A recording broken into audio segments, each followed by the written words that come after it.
6:44, as the pandemic drags on, many companies starting to think outside the box now when it comes to hiring and the people they need, which may lead you to question, well, then how can I?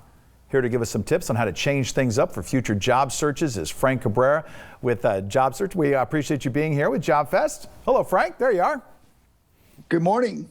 Hey, listen, first of all, I hope your Thanksgiving was great. And like many people, the holiday weekend is now over. It's a time to get energized and charge back up. And this is kind of interesting. You're taking a different approach to people that are without work, maybe have been without work for several months now. And they're saying, I just can't seem to get back in the game. You're saying, yes, you can.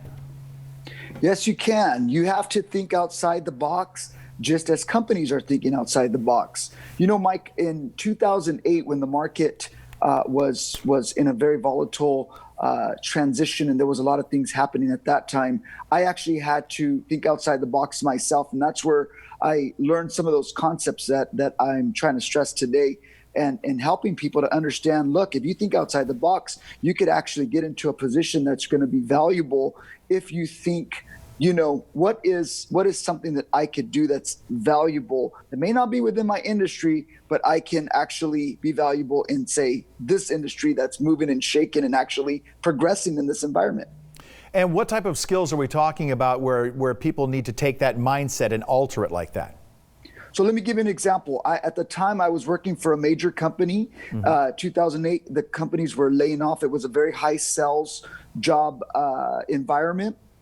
I was able to sell really well. I had a business background. I had owned a business. So I said, how can I take those skills to another industry? I ended up going to a college where I became a career developer. That's where I started off as a job developer. And I said, you know what? This is somewhere that I could really work with people, use my outgoing skills, completely different industry, but it was very valuable to my skill set.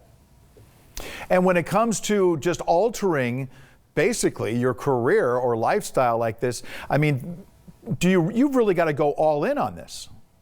You got to go all in. You got to get to hiring managers, decision makers. One of the ways I thought outside of the box to get to the hiring manager for that college I went to work for, I actually called the company and I used my sales technique, right? I said, hey, are you the HR manager? No, but the HR manager is this person. So now that I had a name, I was able to go directly to that place, connect with that HR manager, thinking outside the box to connect with what was going to be my future, job. And with people that have been out of work, sometimes you're saying you also have to take a step back before you can take a step forward again. Sometimes you got to take a step back. When I went to that company, I actually did take a little bit of a pay cut, but I could, the company that I was in, they were making massive layoffs. I knew it was coming. And so I said, man, I'm going to put myself in a position where I can get in a company and move up within that company. And look at where I'm at today. It opened up doors to where now I'm working for the county as a job developer. There you go. Frank Cabrera with JobFest Kern. I want to thank you for joining us once again this morning. We'll have this information posted to our website very soon. Thank you.